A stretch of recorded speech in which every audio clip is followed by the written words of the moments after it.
tiene gran valor desde el punto de vista médico, terapéutico, terapéutico físico, ¿no es cierto?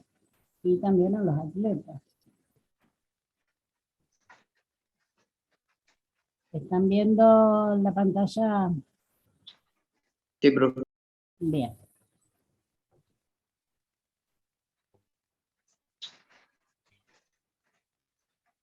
Bueno, ¿qué era una fuerza, no es cierto? Nosotros ya habíamos visto que la fuerza era una influencia capaz de actuar sobre un objeto, haciendo que ese objeto cambie de su estado de reposo o de movimiento. Y que las fuerzas eran magnitudes de tipo vectorial, por lo tanto, para definir una fuerza, nosotros teníamos que definir los elementos de esa fuerza, que son el punto de aplicación, la dirección, el sentido y la intensidad.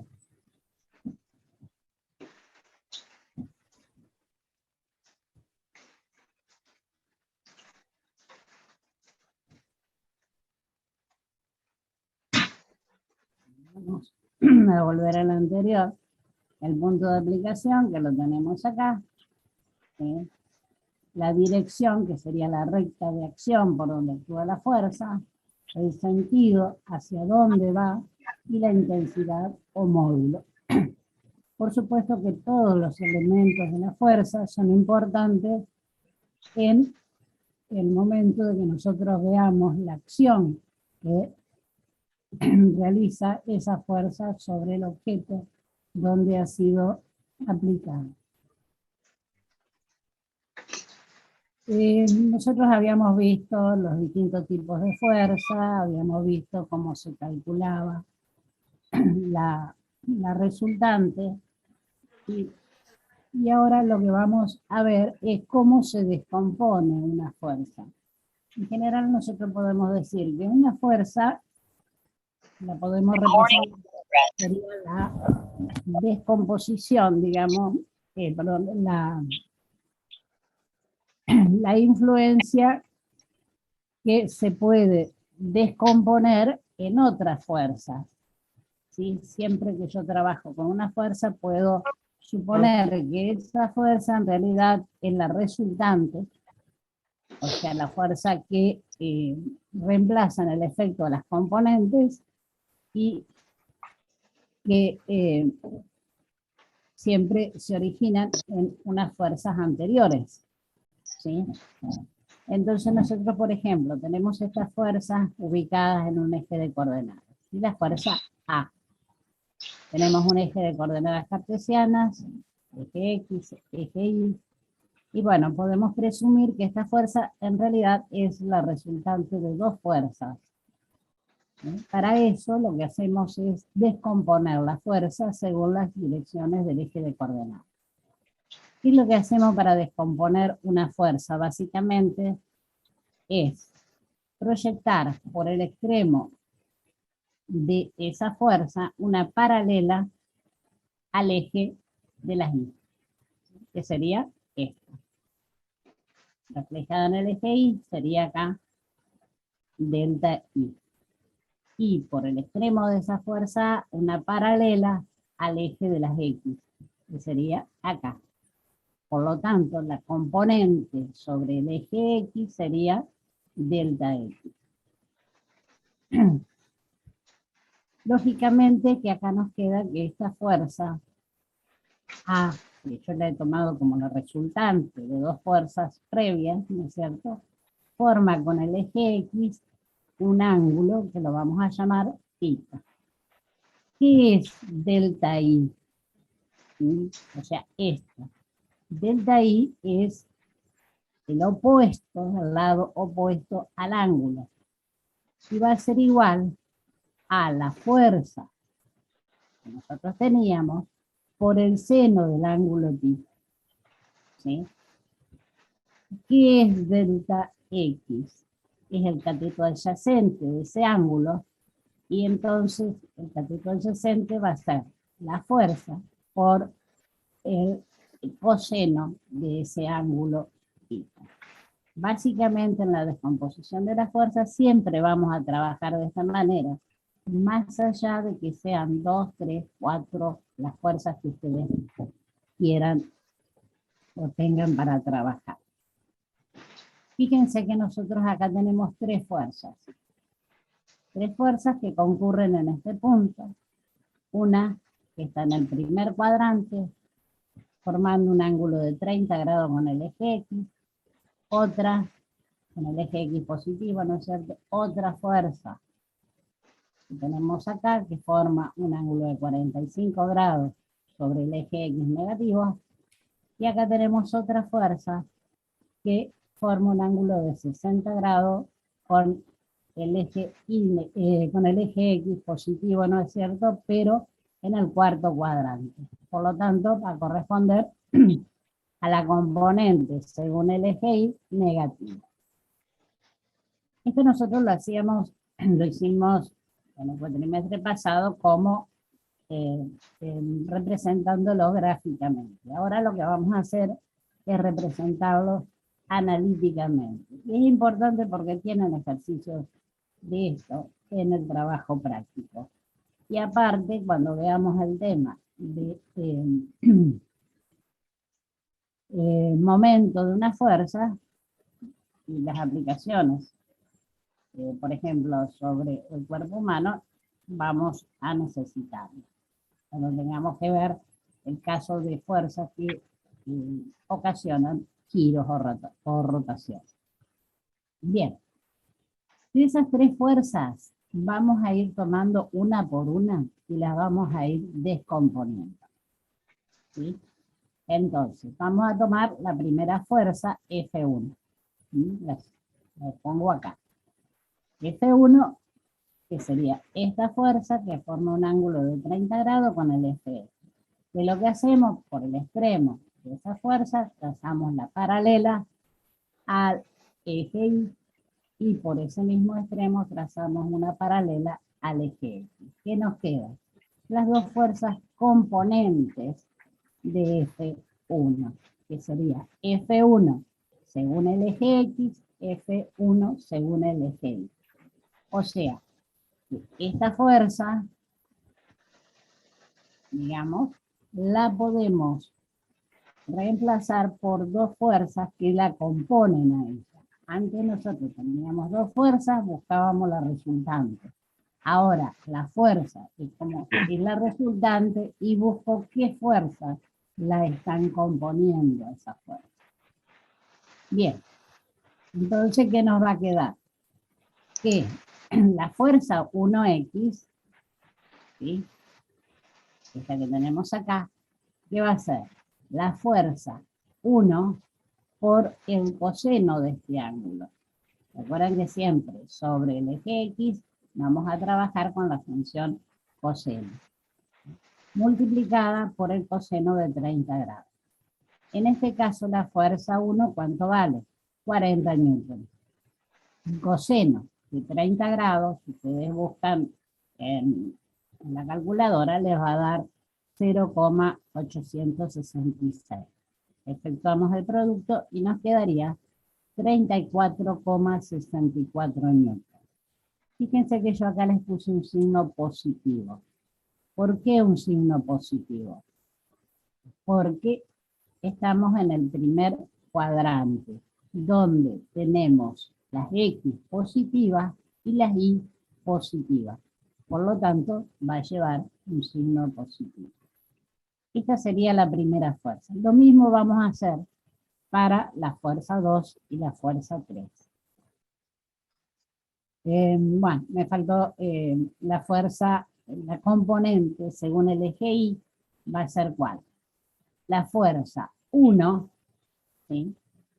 Pero estoy trabajando en el eje de las ordenadas, por lo tanto sería el seno de 30 grados y va a ser igual a la fuerza, que es 40 newton, por el seno de 30 grados, o sea, nos va a dar 20 newton ese producto.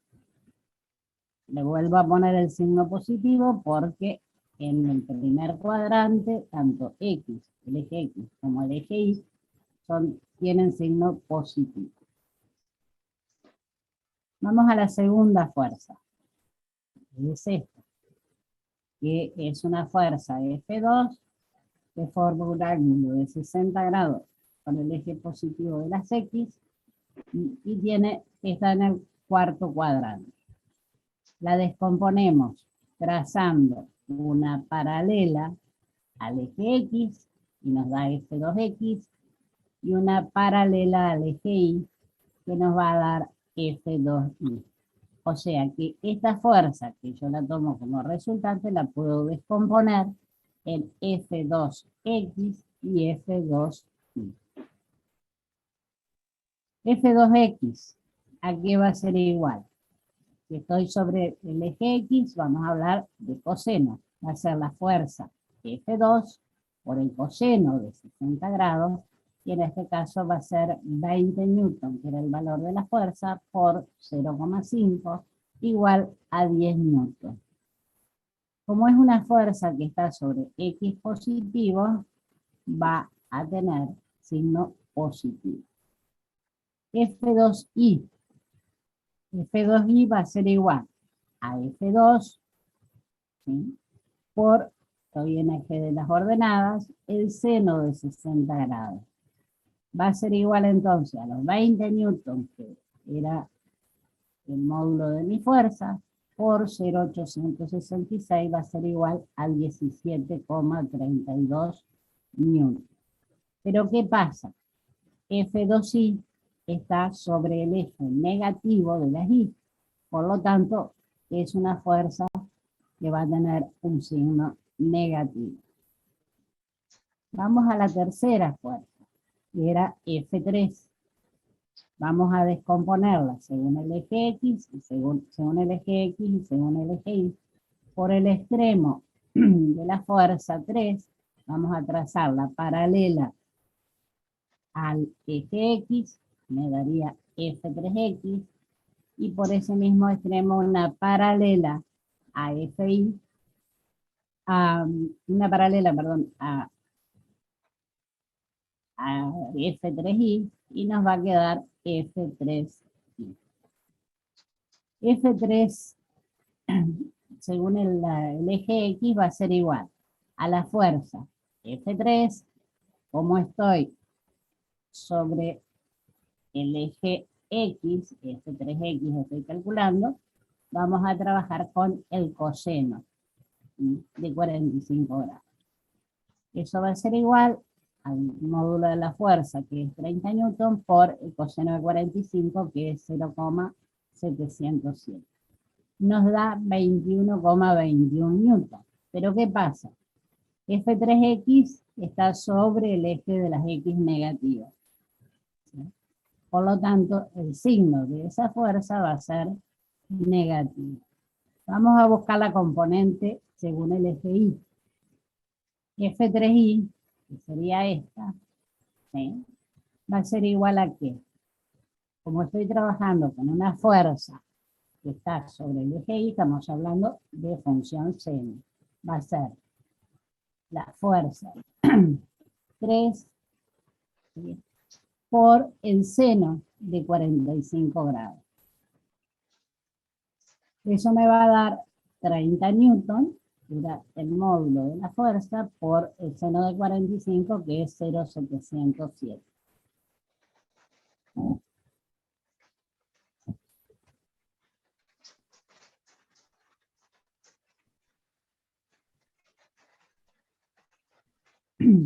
Va a ser igual a 21,21 newton, y con el signo más. ¿Por qué razón? Porque F3, según el eje Y, está sobre el eje Y positivo. O sea que vieron que en algunos casos me va a quedar positiva y en otros negativa, por lo tanto es importante asignarle el signo. A continuación lo que vamos a hacer es sumar, que serían cada una de, teníamos las tres fuerzas, cada una de las fuerzas que las fuimos descomponiendo individualmente, y ahora lo que vamos a hacer es sumar las componentes de cada una de esas fuerzas según el eje X y según el eje Y. lo que nosotros habíamos visto hasta ahora era que F1 de X y F1 de Y, ¿no es cierto?, los valores que habíamos encontrado y el signo que tenían. Para la fuerza 2, según el componente X y el componente Y, los valores que habíamos obtenido, y la fuerza 3, los valores según la componente X, la componente Y y el signo que habíamos obtenido. Bien, vamos a hacer una sumatoria de esas tres fuerzas según la dirección del eje X. O sea que la resultante de todas esas fuerzas componentes según el eje X, va a ser igual a la sumatoria de todas las fuerzas según X. De esta, de F1X, de F2X y de F3X. ¿Estamos? ¿Cuánto valía? 34,64 newton con signo positivo, 10 newton con signo positivo, o sea, más 10 newton, pero acá tenemos F3 de X que es negativa, entonces vamos a colocar menos 21,21 newton. Ejecutamos la operación y nos da una fuerza de 23,43 newton con signo positivo. Vamos a hacer exactamente lo mismo, pero en función del eje Y, o sea, la resultante de esas tres fuerzas según el eje Y.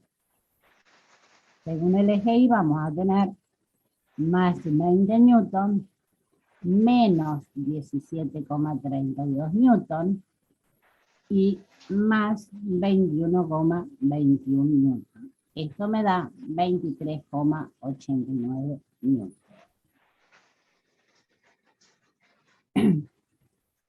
Si ustedes recuerdan, la resultante la podíamos calcular según la raíz cuadrada, ¿sí?, de la componente según el eje X al cuadrado más la resultante según el eje Y al cuadrado. Entonces vamos a reemplazar y nos va a quedar la raíz cuadrada. Esto es el teorema de Pitágoras, ¿no es cierto? El 23,43 newton al cuadrado más 23,89 newton al cuadrado. La raíz cuadrada de todo eso me da 33,46 newton.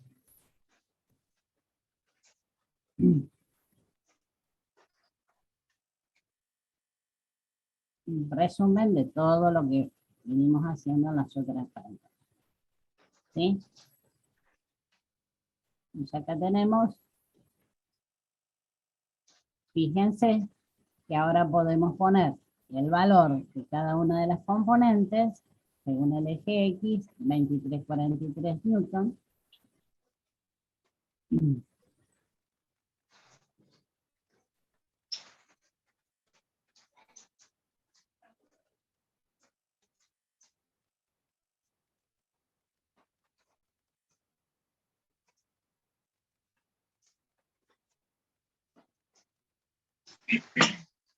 Ahí.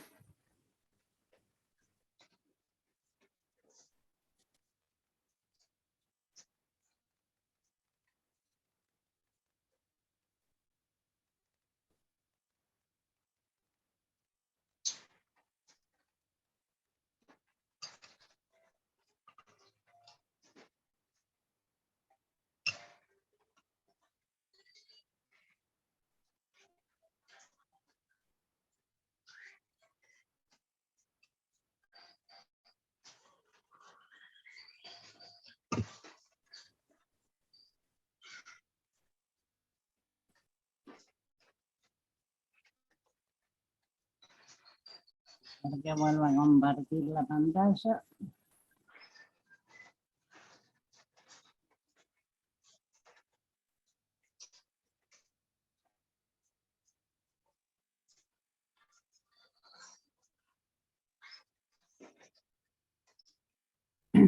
Bueno, Hasta ahí habíamos llegado. ¿Qué nos pasa? Tendríamos que calcular el ángulo, ¿no es cierto? Ahora, que forma esa resultante con el eje de las X.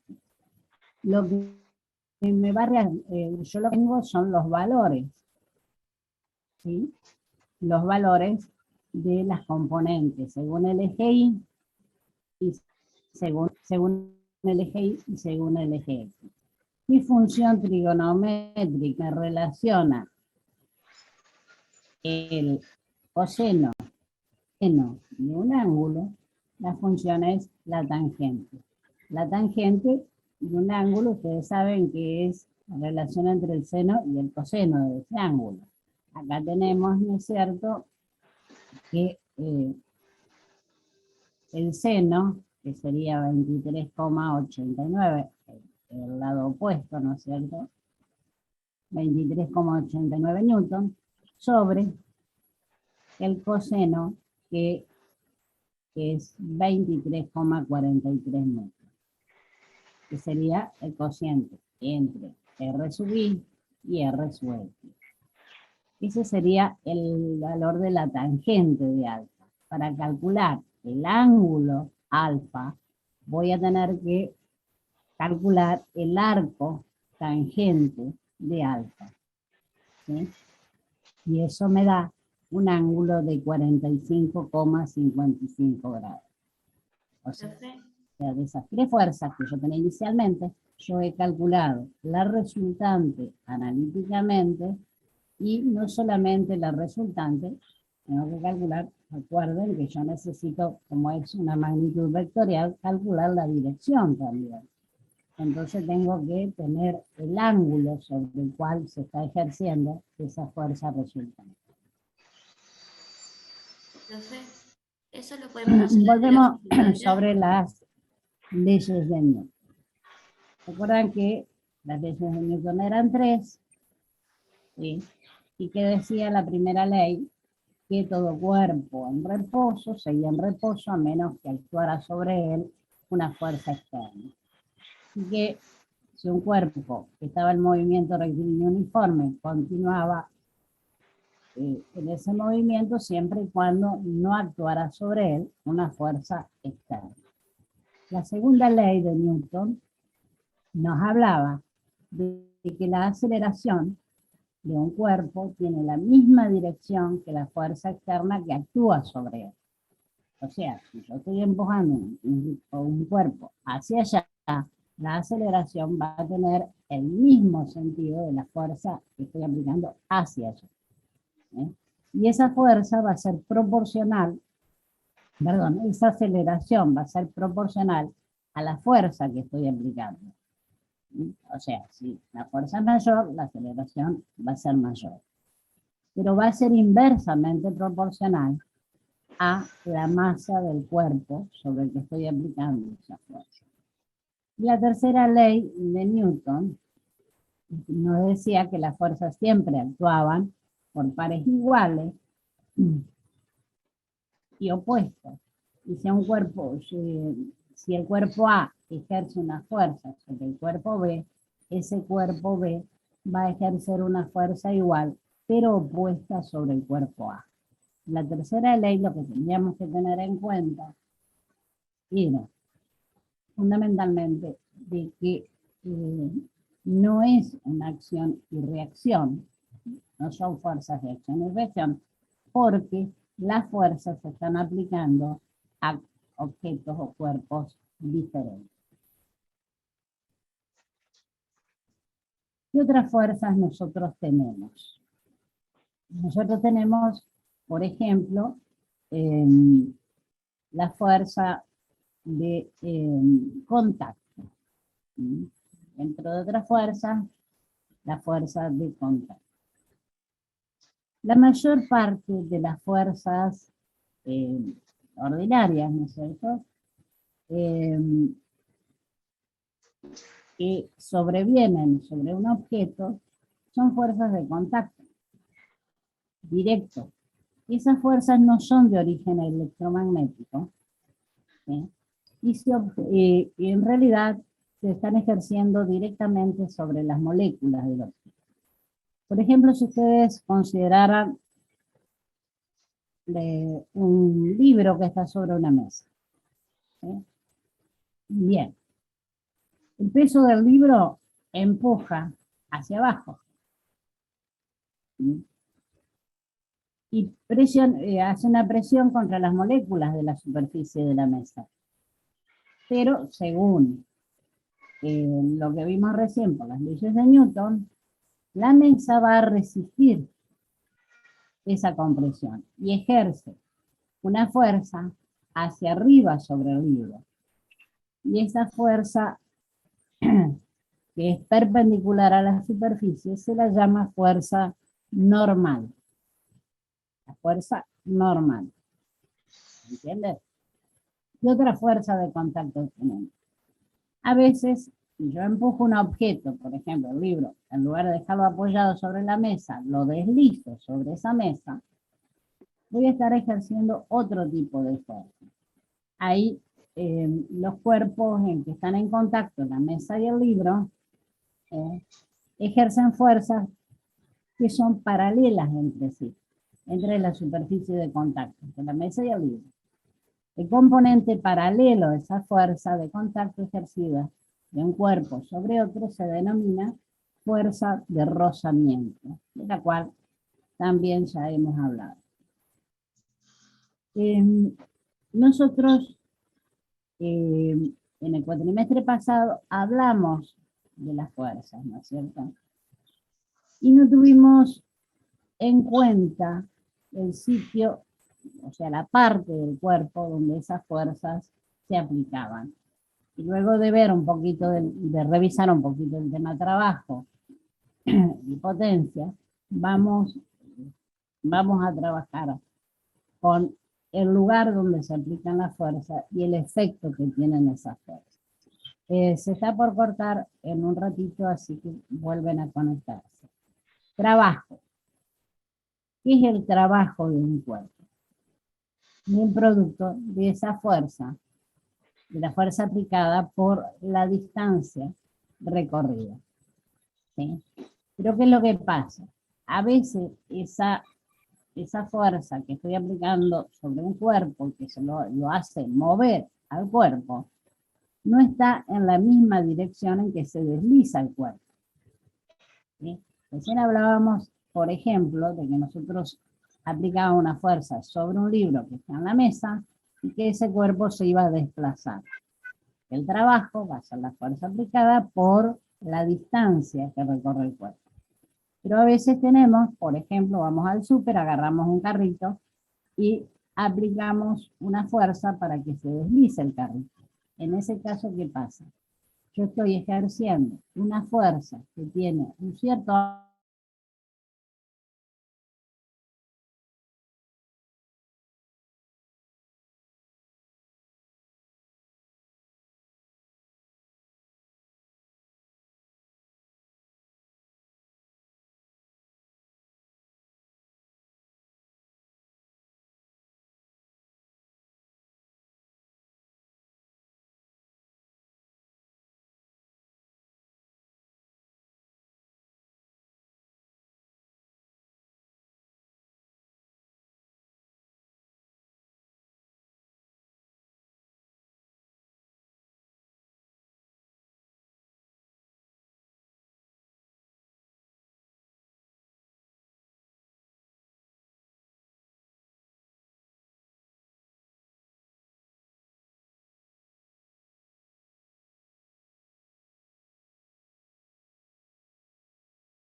Hay dos tipos de energía, que sería la energía potencial y la energía cinética, que se calculan incluso de manera diferente.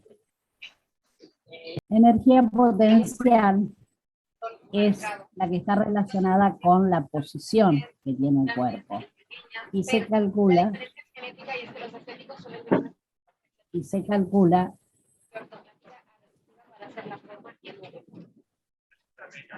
teniendo en cuenta el peso del cuerpo y la altura o distancia a la que se encuentra ese cuerpo.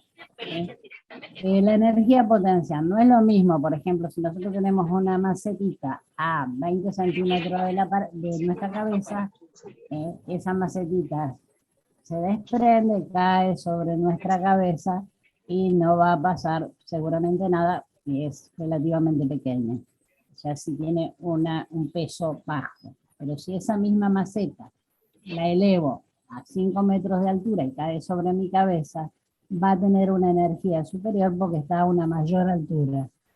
Y seguramente termine lastimando de manera importante. Entonces, la energía potencial la van a calcular como el producto del peso del cuerpo, o sea, la masa multiplicada por la aceleración de la gravedad, por la altura de ese cuerpo, a la que se encuentre ese cuerpo.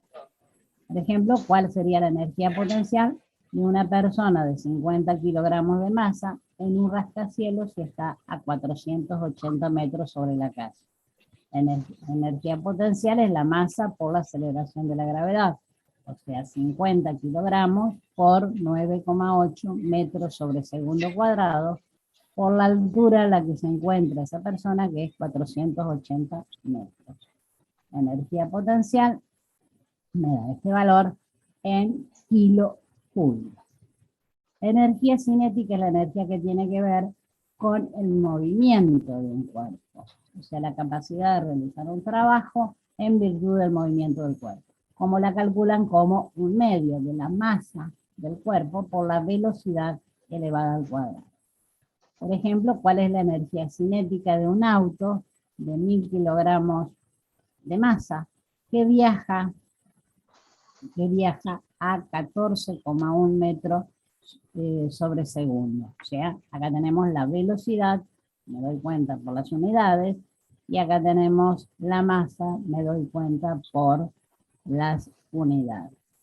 Reemplazamos y me quedaría que la energía cinética, en medio, por la masa en 1000 kilogramos, por la velocidad 14,1 metros sobre segundo, todo elevado al cuadrado. Acá, ojo, si tienen algún ejercicio para hacer, porque este cuadrado me afecta tanto al 14,1 como a las unidades. Sería 14,1 al cuadrado, metro al cuadrado, segundo al cuadrado. Si no, las unidades no le van a dar nunca. Y la potencia es el trabajo realizado en la unidad de tiempo. Imagínense un niño y un anciano que quieren subir una montaña. Lógicamente, el trabajo que tienen que hacer es exactamente el mismo, subir a la montaña. Pero en el caso del niño, se supone de que va a tardar menos tiempo que el anciano, se supone. O sea, la potencia en ese caso sería mayor en el caso del niño. ¿Cuáles son las unidades de potencia? Son las unidades de trabajo divididas en las unidades de tiempo. El trabajo se mide en joule, el tiempo siempre se mide en segundo. O sea, la potencia, ese joule sobre segundo, se lo denomina watt. Bien, vamos ahora, ¿qué es lo que pasa cuando nosotros intentamos abrir una puerta, ¿no es cierto? Como una puerta, ustedes saben que gira sobre, tiene una bisagra, y esa puerta gira hacia afuera o hacia adentro, ¿sí? Nosotros de manera espontánea, por ejemplo, vamos a utilizar el pomo de la puerta para abrirla o cerrarla. Ahora imagínense ustedes que tengamos también una puerta de esas giratorias que a veces hay en los centros comerciales. Nosotros siempre atinamos a aplicar una fuerza, ¿sí?, a la altura de donde está el extremo, ¿no es cierto?, de la puerta, y de manera perpendicular. Lo hacemos automáticamente. Si nosotros a una puerta le aplicamos la fuerza para abrirla, ¿no es cierto?, o cerrarla en este caso, acá, cerca de los goznes que tiene la puerta, ¿qué va a ocurrir? La fuerza que tengo que hacer para cerrar esta puerta va a ser mayor que la fuerza que debería ser si aplico sobre el picaporte. O sea, nosotros naturalmente, por hábito, por costumbre, aplicamos esa fuerza de manera perpendicular sobre el picaporte para cerrar la puerta. Si el punto de aplicación de la puerta, entonces, se acercara al eje de rotación de esa fuerza, al eje de giro, el efecto que yo, si aplicara la fuerza, la misma fuerza que sobre el picaporte, el efecto sería mucho menor, no lograría cerrar la puerta. ¿Sí? Siempre voy a tener que aplicar, o sea, que el efecto de esa fuerza va a tener que ver con la distancia al eje de giro.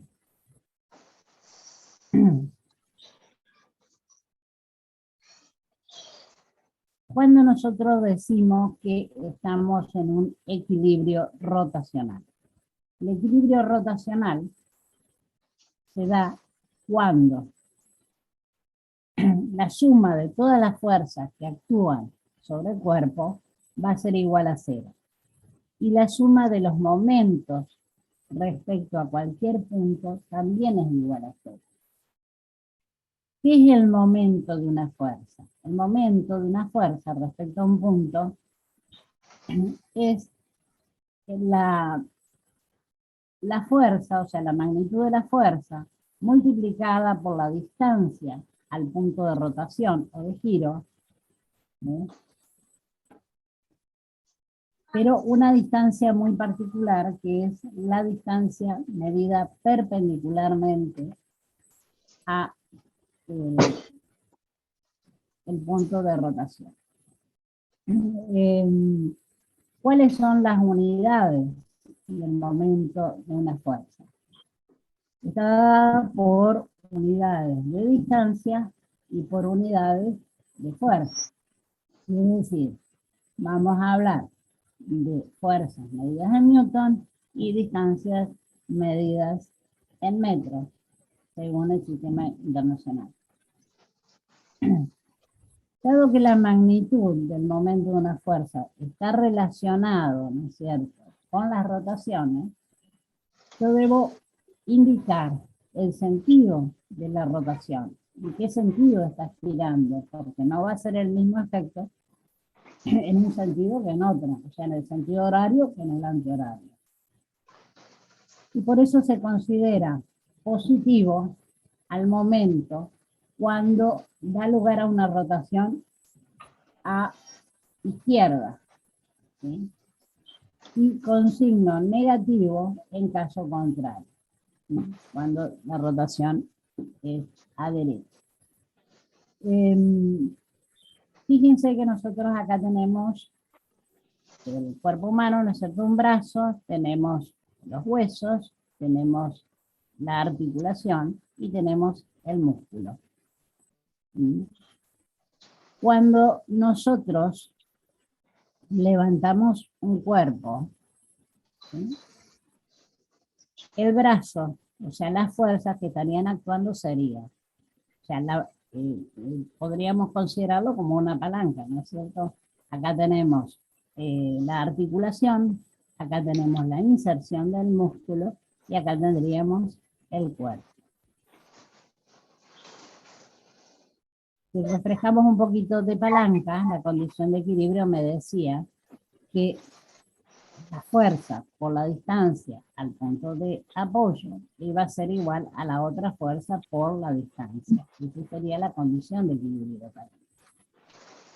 ¿Qué pasa cuando nosotros, por ejemplo, tenemos un objeto de 5 kilogramos fuerza en la mano? Vamos a ver cuánto valen los momentos. Es el producto de la fuerza por distancia que calculábamos para saber que tenía que ver con el movimiento de rotación. Cuando el momento que se produce, cuando consideramos la distancia alrededor de la muñeca, cuando consideramos la distancia al codo o el hombro. Dijimos que el momento lo calculábamos como el producto de la fuerza por la distancia.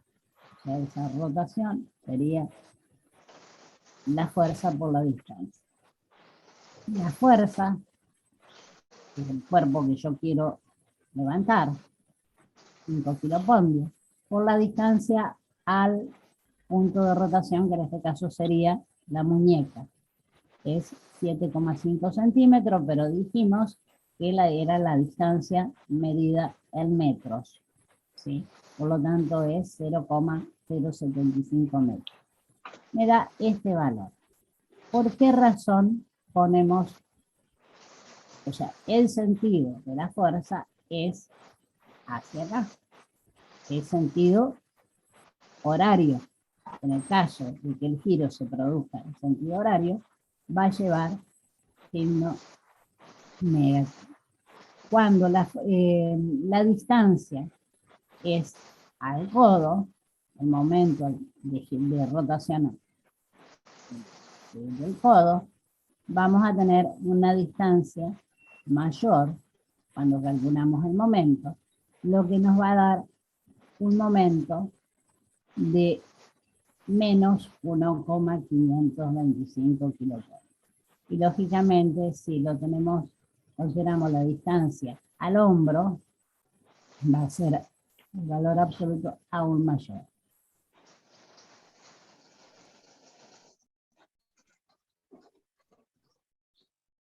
Acá tenemos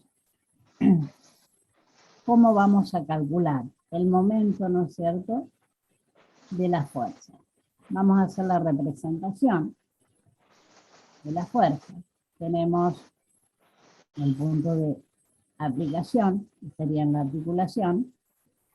Tenemos la fuerza que ejerce el músculo, en sentido hacia arriba, y tenemos la fuerza que ejerce el peso que yo quiero levantar con sentido hacia abajo. Entonces, calculo el peso del cuerpo. Si la bola era de 5 kilogramos, porque era la masa de 5 kilogramos, por la aceleración de la gravedad, me da 49 newton el peso de ese cuerpo. La fuerza M, ¿sí?, por la distancia que tenemos. Yo considero acá la fuerza del músculo por la distancia al centro de giro, que sería 3,2 centímetros, o sea, 0,032 metros, tiene que ser igual a 0 para que el cuerpo esté en equilibrio. ¿Ves?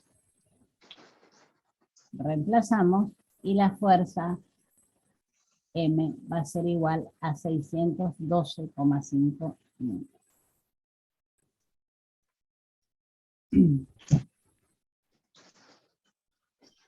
¿Cuáles son las características de los cuerpos sólidos?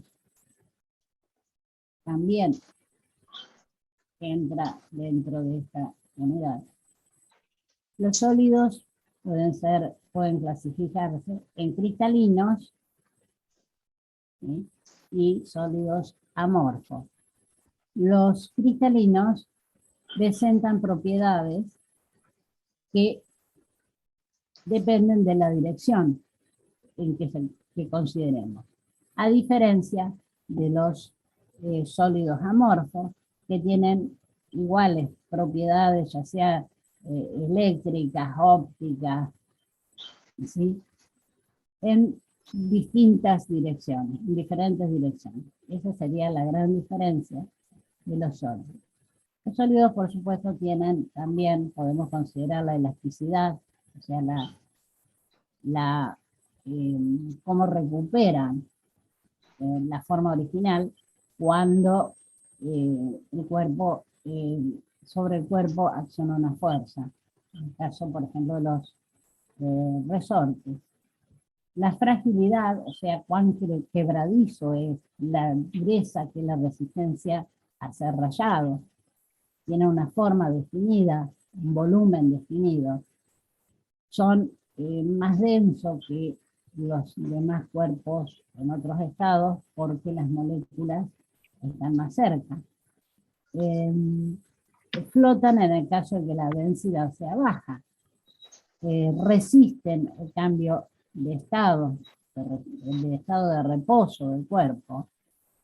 Resisten a la propagación de grietas o fisuras y pueden ser reducidos a láminas sin romperse. Esas serían, y también pueden obtenerse hilos, o sea, lo que se llama ductilidad. Esas serían en general todas las propiedades de los sólidos.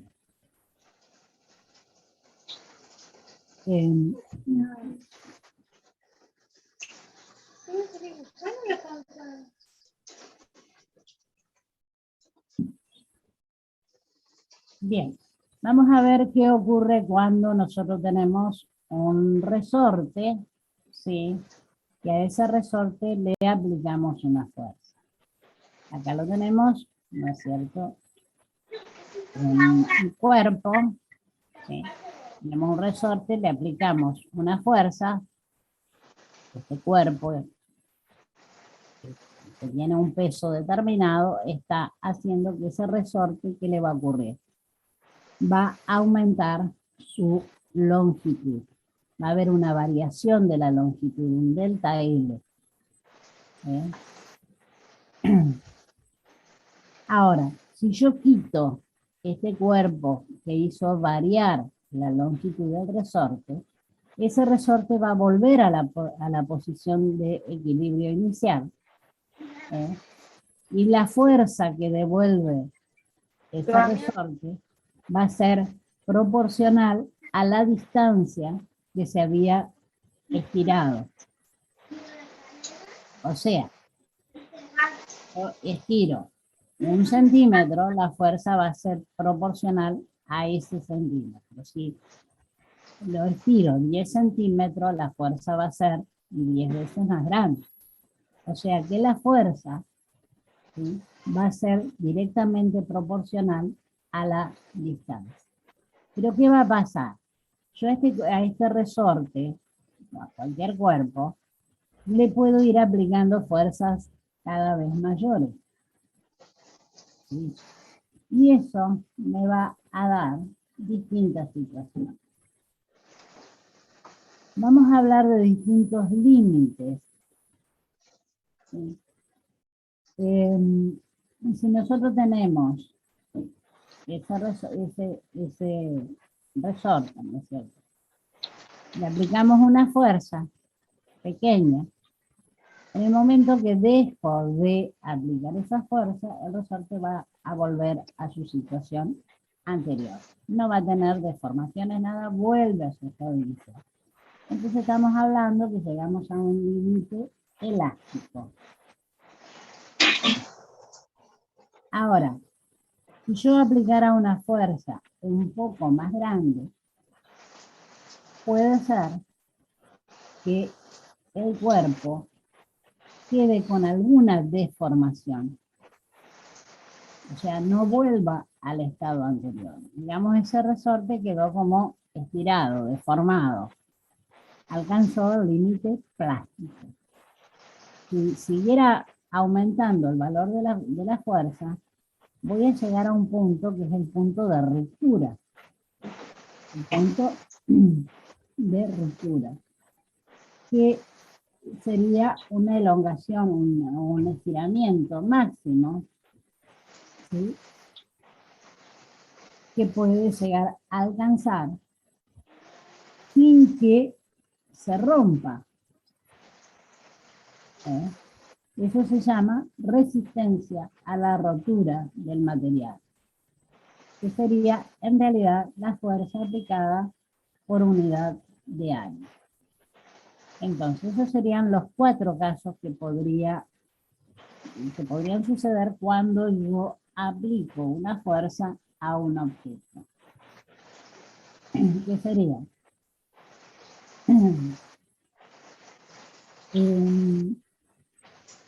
Aplicar una fuerza, ¿no es cierto?, donde el objeto, cuando dejo de aplicar esa fuerza, vuelve a su longitud original y dejo de aplicarlo.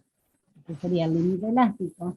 Después entraríamos en una región plástica, donde el cuerpo ya no regresa exactamente igual a la longitud original.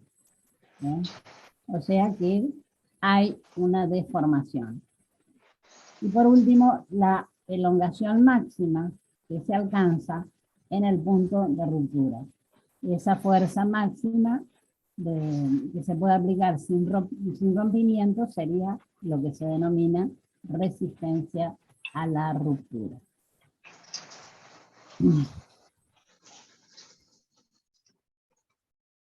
Vamos a ver el módulo de elasticidad de Jung. Asociado a esos cambios de longitud que pueden presentar un cable, un alambre, ¿sí?, una varilla, cuando nosotros ejercemos sobre ellos una fuerza. Tendríamos tensiones, ya sea de tracción, de estiramiento o de compresión. Por eso a esto se lo llama el módulo de elasticidad o módulo de Jung. Y tendríamos que hablar acá que la cantidad de elongación, o sea, de estiramiento de un cuerpo, no solamente va a depender de la fuerza que yo estoy aplicando, sino también va a tener que ver con el material de que está hecho ese cuerpo y también de las dimensiones que tenga. Eso es lo que se conoce, o sea, tenemos un cuerpo, estamos aplicando fuerzas que se hacen fuerzas de tracción, o sea, que producen un estiramiento, ¿sí? Y acá tenemos que la tensión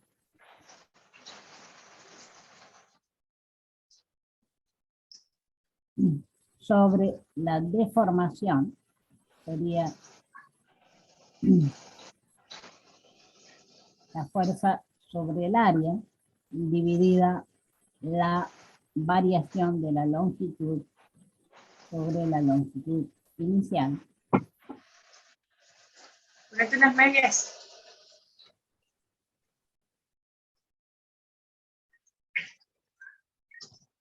¿Todo bien? De donde podemos sacar, podemos calcular ese módulo de Jung que nos dice que la variación de la longitud va a ser igual a la fuerza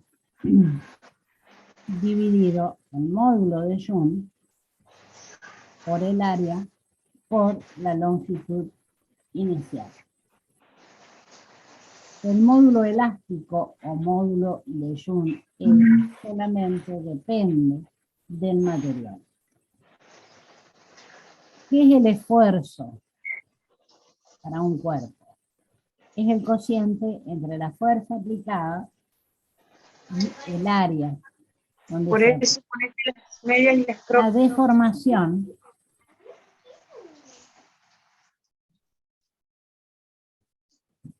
que se puede producir se calcula como el cambio de longitud respecto de la longitud inicial.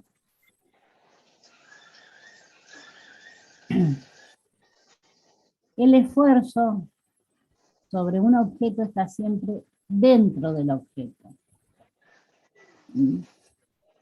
Y la deformación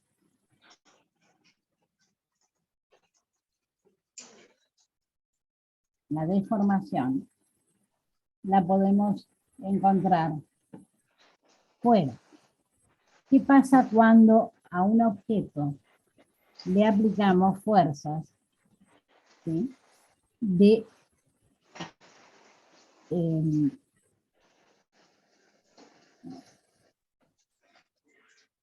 compresión? Acá estamos comprimiendo. El cuerpo puede llegar a fracturarse y esas fuerzas aplicadas sobrepasan el límite de ruptura. ¿Qué pasa cuando nosotros aplicamos fuerzas de tensión? O sea, lo tiramos. También, sobrepasado un cierto límite, este cuerpo puede llegar a fracturarse. Y tenemos otro tipo de fractura que sería la fractura por cizallamiento o corte. En este caso se aplican fuerzas, fíjense, desde los costados, ¿no es cierto?, del cuerpo. Entonces tenemos nosotros distintos tipos de fracturas según dónde se apliquen esas fuerzas. Los huesos, o sea, nuestro cuerpo es un conjunto, está diseñado como un conjunto de palancas, ¿no es cierto?, que es la que hacen que nosotros podamos llegar a movernos. Y dentro de esas palancas, las barras rígidas son los huesos. Los huesos tienen ciertas propiedades mecánicas, ¿sí?, que hacen que se puedan producir ciertas deformaciones, donde hay deformaciones que son de tipo temporal, donde, o sea, que permanecen durante la aplicación de la fuerza. Y una vez cesada la fuerza, el cuerpo, ese hueso, vuelve a recuperar su posición original. Ahora, si la fuerza aumenta, se entra primero en una fase plástica y luego en una parte, primero una fase plástica, ¿no es cierto?, que permite al hueso por ahí quedar con una pequeña deformación, y luego se recupera, que luego se recupera, aunque queda un poco deformado. La respuesta del tejido óseo frente a las fuerzas que se aplican sobre la superficie va a depender del tipo de fuerza, del tipo de hueso, así como también de la densidad que tiene el hueso, de cómo está formado, o sea, la arquitectura, porque hay distintos tipos de huesos, y cómo está compuesto ese tejido óseo. O sea, las fuerzas que pueden actuar sobre nuestro cuerpo son las mismas fuerzas que mencionamos recién. ¿Sí? Las fuerzas de tensión, también las fuerzas de compresión y las fuerzas de torsión. Esos serían los tipos de fuerzas que pueden llegar a actuar sobre los huesos.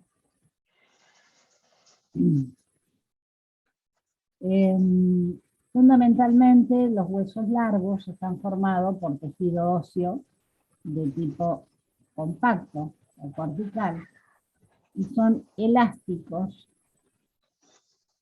y poco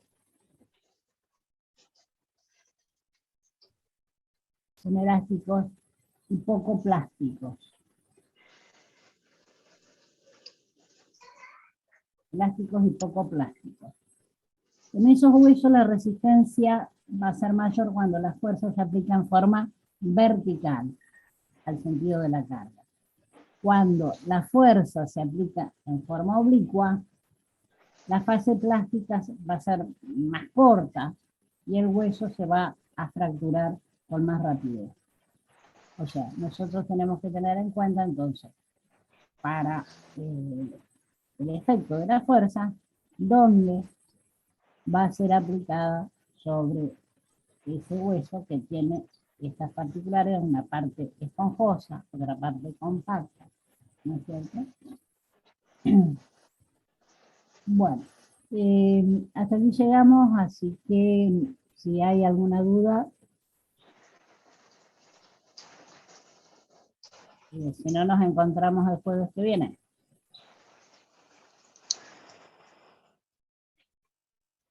¿Sí? Nos estamos encontrando el jueves que viene.